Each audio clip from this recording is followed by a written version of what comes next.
Alam niyo po, ang pagtanda dapat pinaghahandaan. I totally agree with you, Bobby. Kailangan meron tayong healthcare investment para hindi na tayo mamumblema pa sa mga gastos natin sa check-up at kung ano-ano pa. Uy, meron na pong alam. Nursing home at health card na swak sa budget ng mga senior citizens. Honorin natin to. Ang bahaging ito ay hatid sa inyo ng One Health Card, the total health solution for you and your family. Humigit kumulang sa 5 milyong Pinoy ang nasa edad 60 years old pataas. Sila ang mga senior citizens ng bayan. Sa edad na ito, lumalabas ang mga sakit at aray ng katawan.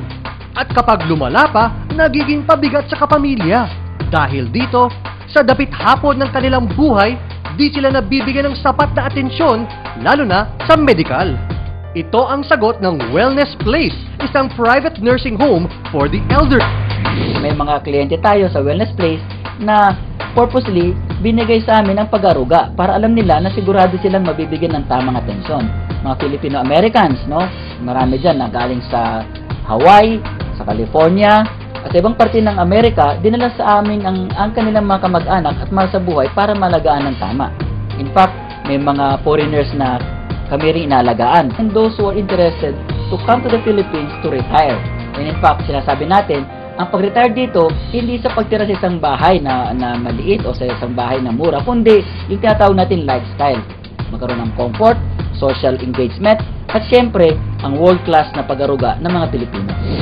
Mura, magandang serbisyo at panatag ang sinumang naglalagak ng kanilang kamag-anak sa lugar.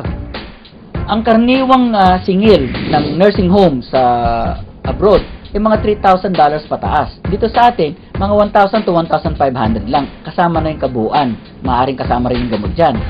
Malaking katipira sa kanila, lalo na yung tinatawag natin na peace of mind. Nag-aalaga sa kanila ay talagang mapag-aruga. Alam naman natin, ang mga Pilipino ay kilala sa buong mundo na mapag-aruga ng matatanda. Meron nga akong isang kaibigan na yung family nila nasa States lahat. In-entrust nila yung pag-aalaga dun sa mother nila dun sa wellness place. At nakita ko kung paano nila talaga alagaan at bigyan ng medical care. Yung mga staff nila talagang binibigyan ng utmost attention yung mother nila. May wellness place sa Philam Homes Quezon City at Cebu. Laverna Homes naman sa Marikina. Ilan lamang ito sa mga tumatanggap ng senior citizens na gustong magpaalaga. Meron rin tayong franchisee ng wellness place, si Mr. Patrick Acosta. Mag-open kami ng facility sa BF Homes Quezon City. Mag-open na rin kami sa Cebu, sa Bacolod, Iloilo at ibang parte ng Pilipinas. Katuwang ng Wellness Place ang One Health Card sa pagbibigay ng unlimited medical assistance sa members. Walang age limit sa mga taong gustong kumuha ng One Health Card. In fact, lalo natin binibigay ito sa mga pasyenteng over 70. Bakit? Sila yung mga nangangailangan ng continuous at patuloy at paulit-ulit na access sa One Health Card.